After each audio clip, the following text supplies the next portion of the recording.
Hör Uyghur Radiosi. Assalamu alaykum muhtaram azizlar. Hammalarga Hör Uyghur Radiosidan salam.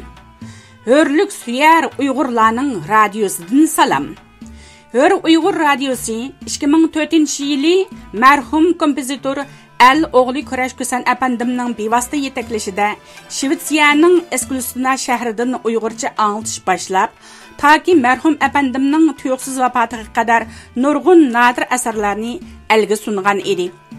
Biz marhumning izini besib, bugun 2022-yili 1-yanvardan boshlab Hör Uyghur Radiosidan har kuni 10 minutlik Uyg'urcha programmani ishlab elga sunmoqchi. Yangi yil quyoshi hammalarga hurlik quyoshi bo'lg'usi. Har bir kun, har bir aylanga xayrlik, omadlik bo'lg'usi. İnşallah bu yangi yil dillarga rohatlik, aziz tillarga salomatlik bo'lg'usi. Har biringlarning oilasi, atrofi hurlik nuri va barakatlarga to'lg'usi. Yangi yil yangi bahordan derak bergusi. Inoqlik, ömlik, mehribonlik, g'alaba har bir qarindishimizga yor bo'lg'usi. Biz hammamiz hurlikka tashna. Ish ömlikda, kuch birlikda degan o'rtaq g'oyada hammamiz birga tirsak, Uyg'ur hamon bir kun hur bo'ladi. Hur mustaqil vatanni quralaydi va dunyoga chaqalaydi. Hurlik yashasin. Gap tapduq. Abduri Muhammadjon Rashidin. Kimning ishi qolaylik, oningmi gap tapduq. Kimlarda bar pul bayliq, oningmi gap tapduq. Yaralganmi bu alam saatlar bilan yo'qsulga, kimning qizi chiroylik, oningmi gap tapduq. Zarılnimiz olamdan birni ishki etalmay, bo'ldi kimlar uy joyliq, oningmi gap tapduq. Temtireyimiz turmuşning açalıda her sahar, kimge nesip asallık, oningmi gap tapduq. Ketishmaymiz qo'shnilar nizo terib o'z ara, kimlarga yor amallik, oningmi gap tapduq. Az so'zligan mo'rimas chiqishqoqlar taxsikash qilsa biri maddohlik, oningmi gap tapduq. Pakizlari yasanchuq, maynatlari qaranchuq, kimning chechi maylaqliq, oningmi gap tapduq. Yerga baqqan yer baxti, ko'kka baqqan hang vaqti, kimlarga yer salmoqliq, oningmi gap tapduq. Do'sti ko'pning posti ko'p, tanholarni sarang deb, gunohmi to'l bo'ytoqliq, oningmi gap tapduq. Yo'qtir qilmas gapimiz, chanmaydigan depimiz, kimlarda bor o'rtaqliq, oningmi gap tapduq. Gap tapmayli gap tapduq, gapdan qancha nap tapduq, oningmi gap tapduq. Buningmi gap tapduq. Kayimanglar. Abduri O'yg'aq. Yo'limizdan yandirishqa tirishqanlar. Kayimanglar haqorat til silishqanlar. Ejinishda bizni aska elishqanlar. Qarg'amanglar yomon gumon qilishqanlar. Bizmi o'sgansizlar o'sgan shu vatanda, duoyimiz hamroh har kun, har qadamda. Yarashmaydi ishki nizo ushbu damda, uyg'oninglar do'sti bilan qerishqanlar. Bizningmi ham bag'rimizdir laxti kavob, lekin emas shart yotlarni qilish tavob. Terindoshlik rishtisini ulash savob, tuqqan turib bag'rimizni tilishmanglar. Vaqti emas ishdan meva so'raydigan, tushunmasdan oldimizni to'raydigan, yo'limizga qapqan ora ko'laydigan, o'ylaninglar kuchimizni yerishqanlar. Birlashalmay vatandimi qoldiq yetim, ichimizda dushman izlab nurg'un qitim, tuzalidi shuni bizga yotlar bitim, asti yo'qmi necha dog'da qilishqanlar. Chiqdiq mana izdab haqning nusratini, yurtga g'alba bilan qaytish fursatini, elib tashlash uchun elning hasratini, chavimizni haqqa yana yeyishmanglar. Qarab baqsaq hammamizning holi chog'liq, dard hijronda ko'zi yoshliq, bag'ri dog'liq, Deyişmeyli kimlerdir ak qara tağlıq, yavğa aciz özge küçlük boluşmanlar. Musibettir beşimizde hemmemizning, tacisidir din hem vatan g'emimizning. Qeni birdir uşşaqı çoğun qerimizning, aramızga emdi qicha terişmanlar. Bulsanmı sen külke? Abduri el-gün. Kutularımız qacan zulmet kişendin. Yesi toymaz bala kursak beşemdin. Yeşim ahti qenim ahti çıkmaz cenim. Körmey vatan hör gününü ölmez tenim. İsmim bar namım Uygur emes men Xitay. Egilmez hergiz beşim Uygur hör bulmay. Oxşumaz barbir sana hiç yerim. Atsan mu, çapsan mu, yine şu dilim. Bolsan mu sen tülke yoki başqısı. Azaldın biz ovchi sendin aşqısı. Qılma g'am, beşin qaşlap bizni köp oylap.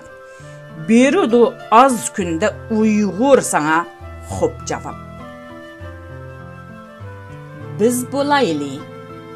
Abduri Uyğaq. İcabetni kütüp qılgan tileklerden, güldek pıraq tama qıldık çiçeklerden, ittirişip qurbanlıqni başqalağa, ağır neşip dost yar tuqqan yeleklerden, bulup sarsan kitip g'amkin sap muhabbet, orun aldı yaman guman g'azab nefret, dumbaladık oxşuması bir gepimiz, qalbi bilib küldük yana besip g'aflat. Hech kim bilan tang qilmadik dardimizni, arzu qildik do'stlar ara qadrimizni, bahonalar tepib lekin arziyatga so'zlab ketdik ma'sum qilib o'zimizni. Yurdik sarson yurt makonlar bo'lib vayron, boshqa tushgan dahshatlardan bo'lib hayron. Bir-birimiz uchun turib g'animatlar, bo'lolmadik mehrimizni berib g'amxon. İşimiz bir bo'lmasimu o'yimiz bir, tilimiz bir, dilimiz bir, ko'yimiz bir. Her yerlerde, her hallarda yurgan bilan unutmayli vatan otliq o'yimiz bir. Qo'lni qo'lga tutishayli hamdam bo'lib, mehrimizda miskin dilga malham bo'lib, qurib ketsin aradagi cheqir tikan. Biz bo'layli, yurishmayli sen men bo'lib. O't ketish. Abduri Xandan. Apam manga yaxshi yasha degan edi. Men apamning gapini hech anglamadim. Kishilar ishkida din Rossiya xalq naqsi. Kitap anlagach tamaq etib atatdim. Yuqorqi misralarni anglab ko'zlarim etishgandek bo'ldi. Oddiy misralar edi, ammo ichiga kirgan sir kirib ketib atatdim. Eg'iz adabiyotining kuchi nima degan qoltisa, oldingi kunlar texi Almaxon degan xalq naqsining asli hikoyasiga qiziqib izlanib beqivadim. Tarix tahqiqdan Almaxon ismli bir ayol o'tgan ekan. Onun o'xsunig'idek hayoti ichimni bir ochiq qilgan edi. Bugun bu naqsha men bu balkim apsining gapini anglamaganlar qatorida turman balki. Kim shundoq emaskin? Apalarimizning bizning shuncha hasratni yuragimizni tengib, kuyib kul bo'lgan varaqlardek sarson bo'lib yurishimizni yaxshi yashash deb ta'riflarmidi? Kitap mazmuni naqshidan o'tib Gorkining turgan uyiga o't ketgan va kitoblari ko'ygan yerlari so'zlanishga boshladi. Ko'z oldimda shu manzara shakllandi. O't halaqchiligida bor kuchi bilan narsa to'shib, qattiq yerib yiqilib qolgan 10 yoshlardagi Gorki o'zi yanada turadigan cho'ng kishiga yo'linib yig'lab ketyapti. Bu statqu tuyuqsiz lipildab meni xiyollardan tartib chiqardi. o'chirvassam bo'ladi-ku deb o'ylab o'chirdim. O'chmadi. Qayta yandırıp o'chirib baqdim, yana o'chmadi. Shundala o't ketganini bayqab qoldim. Bu statxuning aynak ramkasining ichiga kichkina uchqun pijildab bara-bara cho'ngayotgandek qiladi. Texi yaqinda burmoqlarni bo'shatib chiqarib tozalagan edim. Bir maqning burmonlari buzilgan ekan, almashtirman deb unutib yurib, maqlarni kirgizmay mushu vaqt bo'lgan edi. Tamoqning o'tini o'chirib, qozonni bir tarafga elib etib, gazni taqib etdim. Ondan bu statxuning aynigini va ramkasini chiqarib, stakanda suv elib chashdim. Damalliqqa suv purgashda chechishni o'ylamabdiman. Tozning aqli tushdan keyin degandek bu xiyol ishlar tuganda esimga keldi. O't ulg'ayotdi. Endi bir oz cho'chigandek bo'ldim va zalga chiqib tovlab qo'shnilarni yordamga chaqirdim. Bu yerga yangi ko'chib kelgachga bir qancha yillar bilan uchrashib qolganda, salomlashganni hisobga olmaganda hech kimni tanib ketmaydim. Dastlabda hech kim chiqmadi. Qaytib kirib yana suv ichib baqsam bo'lgandek emas. O't o'chirish idorasiga telefon qilishni o'ylab tengirqab qoldim. Nomer faqatli esimda yo'q edi. To'rdan izlashni unutibdiman, ham ular kelguncha oshxona kuyibmi bo'ladi. Yana tovlab baqdim. O'dil qo'shnimiz yo'ldoshi bilan yugurib chiqdi. Yo'ldoshi ko'rada suv elib chechib, o'tni o'chirdi. Bu statxuning kuygan yerlari bir-birlab o'choqqa va atrofga tushgan yerda chaplashib qelyotdi. Ayoli lingini ho'ldab o'chmay turgan kichik yolqinning ustiga besib bir taraf qildi. Onungacha bino xizmatchisi xonim kirib tok va gazni manbasini taqib etib ahvol so'radi. Uy egasiga videoliq telefon qilishimni aytib edi. Yenimdagi telefonimni 5 minut izlabdiman. Telefonni xonimga tutqizdim. Uy egasi telefonni elib, "Eng avval uyda o'ltirayotganlar salomatmi?" deb so'ragan edi. Xonim o'zi saqkan, lekin bek qo'rqib ketibdi deb telefonni menga berdi. Deyishcha chiroyim tatirib ketibdi. Aslida bu qo'rqqanligimdan bakrak kishining uyi bo'lg'achqa xijolatda qolganimdan edi. O'ng'aysizlangan holda bir oz yan bo'lgandek turdi desam, u mayli, jeningiz saq bo'lsa bo'g'ini devidi. İnsanlarning orasida mehr ozlab ketgachkimi yoki biz bek mehrga tashna bo'lib ketgachkimi bilmadim.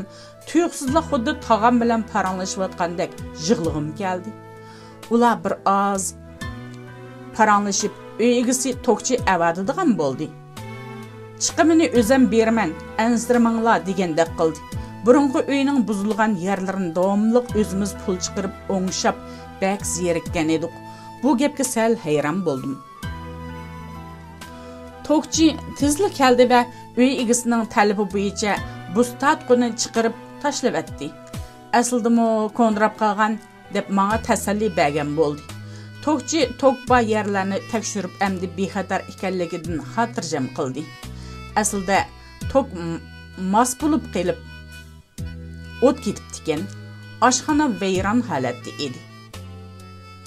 Köygen bu statxuning qoldiqlari, suv va kuyik aralash takchilar, yerim ho'l gelem. Tamog'im yerim qolgan. Helimi ishlab bo'lishdan burun tamoqning og'zini yepib, jiroqroq bir yerga opirib qo'yib ekanman. Tugilib pishishga ulgurmagan mantlarni to'ngiltib qo'yib tozalashga boshladim. Bek ig'ir bir tozliq edi. Apam ko'z qo'rqqa qo'l batur deydi. Bismillah deb boshladim va burun vaqtimni ichim etishib isyon qilishim mumkin bo'lgan bu ahvolda Alloh shukr qildim. Tozliyalig'idek salomat qilganingizga shukr. O'zimga bir narsa bo'lgan bo'lsa, hozir o'yir turolmas bo'lib qilishim mumkin edi. Bala qiza ko'rinib kelmas putqulni sangiltib degandek, bu balamu ishkapning qiri kichkina zahm yegan bilan tugadi. Menmi oxir uyini tozalab bo'lib, tuyuqsiz tamoq etib etib, anglagan kitobning mazmunini aslab, xiyolda yoki reallikqa yashayotganimni bilinmay qoldim. Balkim yashayotganlarimiz yolg'on, xiyollarimiz rostdir. Bugungi programmamiz mush yerda oxirlashdi. Diqqat berganingizga rahmat. Ko'rishguncha omon bo'linglar, aziz qarindoshlarim.